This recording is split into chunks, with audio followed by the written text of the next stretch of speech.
here's your money briefing for Monday, June 12th. I'm J.R. Whalen for the Wall Street Journal. For a lot of people, the daily time commitments of work and family life leave little room for me time. But why do men win the me time battle more than women? Wall Street Journal work and life columnist Rachel Feintzeig joins me to discuss the importance of me time in your schedule and tips for adding it in. So, Rachel, why is it more of a challenge for women to find me time than men? What I heard from folks was that there's a little bit of a double standard. There's this societal expectation that men's main job is to be a breadwinner. So when they get home from work, everything else is just kind of extra. And when women get home from work, their actual job starts, which is taking care of the kids and the house. And again, I mean, this is a broad generalization. It's not like this for every couple, but these are kind of the cultural messages that many of us have absorbed and that kind of feed into feelings of guilt among women, for example, and leave people feeling really stretched. Does this idea of men and women having different levels of ease of bringing in me time, does it have to do with what their career is? Not necessarily, because what we see from this recent Pew data that I included in the story and that helped to kind of inspire it is that even when making similar amounts of income, men still get about 3.5 hours more leisure time per week. And that's true when women are breadwinners as well. Men are getting even more extra leisure time per week. So I don't think it necessarily has to do with our careers. We've certainly seen more female breadwinners in the United States in recent years. I think it kind of goes deeper than that. So what can women learn from men in terms of fitting me time into their schedule?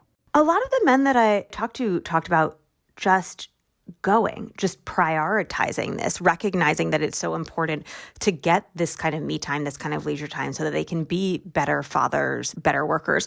Also, this idea, I think that not everything has to be perfect. I talked to this one dad who goes mountain biking, and he was like, if I come home a little bit late and I don't get a chance to start fixing dinner until a little bit on the late side, no one's going to die, And I think that's good advice for everyone to keep in mind, that it is worth prioritizing this, even if it makes some of the other stuff feel a little bit less perfect. So having a bit of a flexible schedule at home, that can actually help here. Yeah, and I think also having a flexible approach to leisure. Again, this guy that I talked to who's a devout mountain biker, he doesn't have set days per week which he goes, which when we think about habit forming is kind of a frequent piece of advice. And actually, when I started swimming with a girlfriend of mine this past year, I was like, we need to pick a day, like a Monday, that way we'll commit to it.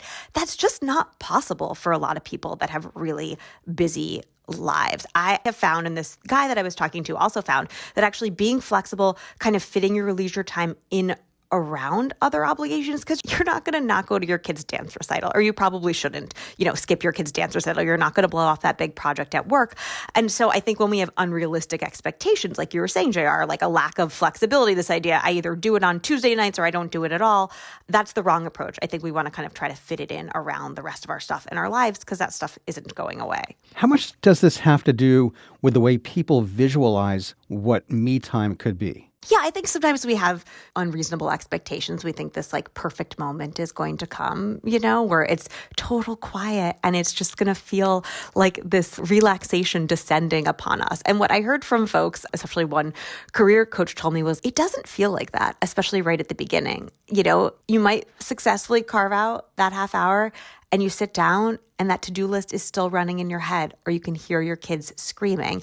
But you want to just try to sit with it and know that it's a practice and it will get better, and it's worth doing even when it doesn't feel like the moment is perfect, because chances are that perfect moment is never coming. So what about self-accountability here? What kinds of commitments can people make to force them down this path to bring in some me time? Because it sounds like they may have to dislodge some habits that are hard to break. Yes, I've heard a lot from women, especially feeling like they can only do this when it's productive me time. It was like this kind of, the first few times I was like, no, that's not what I'm writing about. But then I realized that is how a lot of people, especially women, see it. It's like, oh yeah, leisure time is the time when I'm networking or learning to code.